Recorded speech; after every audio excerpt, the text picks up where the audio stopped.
আসসালামু আলাইকুম। আজকে বাংলাদেশের ব্যাটাররা যেভাবে আউট হয়েছে প্রথম দিনে অস্ট্রেলিয়ার বোলারদের পাতা ফাঁদে কিন্তু বাংলাদেশের ব্যাটাররা পা দিয়েছে। বাংলাদেশের ব্যাটাররা কিন্তু এই দুইটা কাজ করতে পারলে এইভাবে তারা 64 রানে অল আউট হতো না। যে দুইটা কাজ বাংলাদেশের খুব জরুরি ছিল, একটা হচ্ছে হয় তোমরা বল ছেড়ে দাও, না হলে তোমরা ফ্লিক শট খেলো। তোমাদের শট খেলতে হবে, না হলে তোমাদের বল ছেড়ে দিতে হবে। যেগুলো বাইরের বল সেই বলগুলো তো আপনারা ছেড়ে দিতে পারেন, যেগুলো স্টাম্পে আসতেছে সেগুলো আপনারা ডিফেন্স করেন। আর যদি শট খেলার বল হয় তাহলে আপনারা শট খেলেন। কিন্তু যে বলগুলো বাইরের বল, যেগুলো বাইরে থেকে চলে যাচ্ছে, দেখুন অস্ট্রেলিয়ার বলাররা যখন বলটা করছিল, বিশেষ করে মিচেল স্টার্ক যখন বোলিং করছিল, তখন কিন্তু অস্ট্রেলিয়া প্রায় 5 জন স্লিপ নিয়েছিল। 4 জন স্লিপ, 1 জন গালি নিয়ে 5টা স্লিপের মধ্যে। এই 5টা স্লিপের মধ্যেও কিন্তু তানজিদ তামিম, মমিনুল হক কিন্তু যেভাবে আউট হয়েছে, মানে মিচেল স্টার্ক একবারে বাইরে বল করেছে, আপনারা ভিডিও ফুটেজে দেখতেই পারছেন। মিচেল স্টার্ক একেবারে বাইরে বল করেছে, কিন্তু সেই বলগুলো কিন্তু তারা মানে খোঁচা দিয়ে দিয়ে আউট হয়ে গিয়েছে। বাংলাদেশের যে ব্যাটারদের পুরনো যে স্বভাবটা দ্বিতীয় টেস্টের প্রথম ইনিংসে, সেই বিষয়টা কিন্তু ফুটে উঠেছে। বাংলাদেশের ব্যাটাররা যদি বল ছেড়ে দিতে পারতো, আর না হলে ফ্লিক শট খেলতে পারতো, তাহলে কিন্তু এই টেস্টে কিছুটা ভিন্ন রূপ হতে পারতো। বাংলাদেশ অন্তত 64 রানে অল আউট হওয়া লাগতো না। হ্যাঁ, অস্ট্রেলিয়ান বোলাররা ভয়ঙ্কর ভাবে ফিরে আসবে, এটা একটা আগে থেকে আভাস পাওয়া যাচ্ছিল, তারা যেভাবে বলছিল। এবং বিশ্ব গণমাধ্যমগুলো কিন্তু এভাবে একটু আলোচনা করছিল যে অস্ট্রেলিয়া দ্বিতীয় টেস্ট ম্যাচটাতে একটু ভয়ঙ্কর ভাবে ফিরে আসবে। কিন্তু বাংলাদেশ শুরুতেই যেভাবে খেলেছে, মানে 12 রান তুলতে গিয়ে তাদের 5টা উইকেট চলে গিয়েছে। প্রথম সেশনে বাংলাদেশ যেভাবে ব্যাট করেছে, তাতে মনে হয়েছে যে পাড়ার কোনো একটা টিমের সাথে অস্ট্রেলিয়া টিম খেলছে। মানে এতটা জঘন্যতম তারা ব্যাটিংটা করেছে।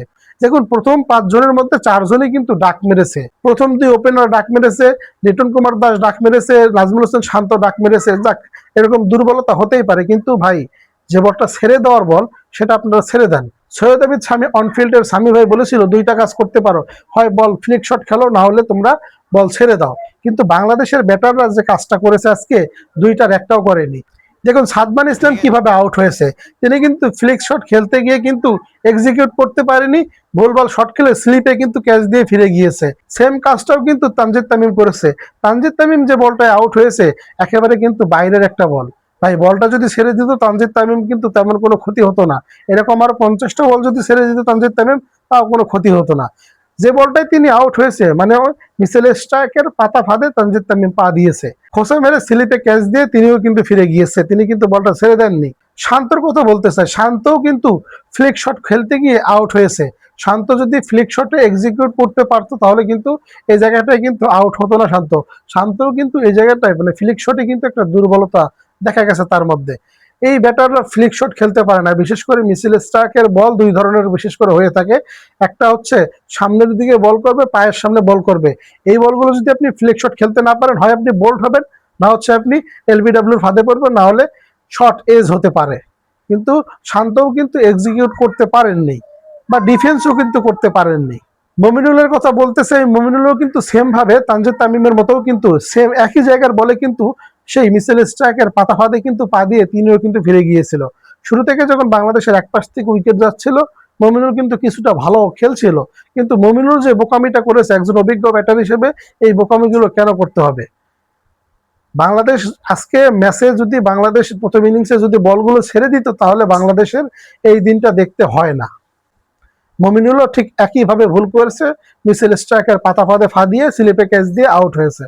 দেখুন মুশফিকুর রহিম, লিটন কুমার দাস এরা কিন্তু সেম ভাবে আউট হয়েছে, বলের লাইন বুঝতে পারেনি, বলটা আউট হয়ে গিয়েছে। অস্ট্রেলিয়ার বিপক্ষে প্রথম টেস্ট ম্যাচটাতে বাংলাদেশের ব্যাটাররা যে কাজটা করেছে, দ্বিতীয় টেস্ট ম্যাচটাতে কিন্তু তারা সেই কাজটা করতে পারেনি। কি সেই কাজগুলো?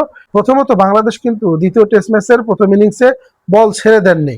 যদি বল ছাড়তে পারতেন বাংলাদেশের ব্যাটাররা, তাহলে কিন্তু বাংলাদেশের ব্যাটাররা ভালো কিছু করতে পারতেন। কিন্তু তারা প্রতিটা বলে খেলতে গিয়েছিল, প্রতিটা বলে চার্জ করতে গিয়েছিল, মানে ব্যাটে লাগাতেই হবে এমন একটা বিষয়। বোলারদের পাতা ফাঁদে পা দিয়ে কিন্তু তারা আউট হয়েছে, 64 রানে অল আউট।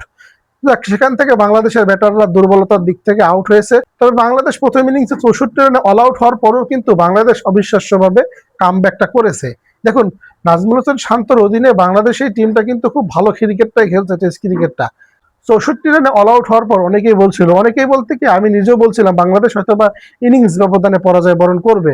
কিন্তু সেখান থেকে শরীফুল ইসলামের অসাধারণ বোলিং, টেস্ট ক্যারিয়ারের প্রথম ফাইবার এবং অস্ট্রেলিয়ার বিপক্ষে অস্ট্রেলিয়ার প্রথম ইনিংসের ব্যাটারদের যেন তিনি একাই ঘুরিয়ে দিয়েছে।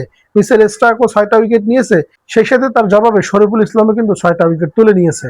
মানে বাংলাদেশ কিন্তু এখনো চালকের আসনে আছে, এখনো ম্যাচের মধ্যে আছে, এখনো যে বাংলাদেশ হেরে গেল এরকমটা না। দ্বিতীয় দিনে বাংলাদেশের যে কাজটা সেটা হচ্ছে ব্যাটারদের দায়িত্ব নিতে হবে। অন্তত বাংলাদেশকে এখান থেকে মিনিমাম হলেও 1.5 দিন ব্যাটিং করতে হবে, 1.5 থেকে 2 দিন ব্যাটিং করতে হবে, বেশি না। যে রানটা টার্গেট দেবে, মানে যে রানটা অস্ট্রেলিয়া লিড দেবে সেই রানটা লিড শেষ করে যদি 200 রানও টার্গেট দিতে পারে বাংলাদেশ, মানে দ্বিতীয় ইনিংসে বাংলাদেশকে মিনিমাম 350 রান করতে হবে যদি এই ম্যাচটাতে বাংলাদেশ জিততে চায়। কেননা ম্যাকওয়ের কন্ডিশনটা একটু টিপিক্যাল ব্যাটিং করার জন্য। দ্বিতীয় দিনে বাংলাদেশের কাজ শুরুতেই কাজটা হবে, শুরুতেই 2টা উইকেট তুলে নিয়ে যত সম্ভব কম লিড নিয়ে বাংলাদেশ যেন ব্যাটিংটা নামতে পারে।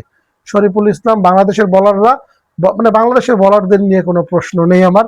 ব্যাটাররা যে কাজটা করেছে সেটাতে আমি মানে চরম পরিমাণের হতাশ হয়েছি।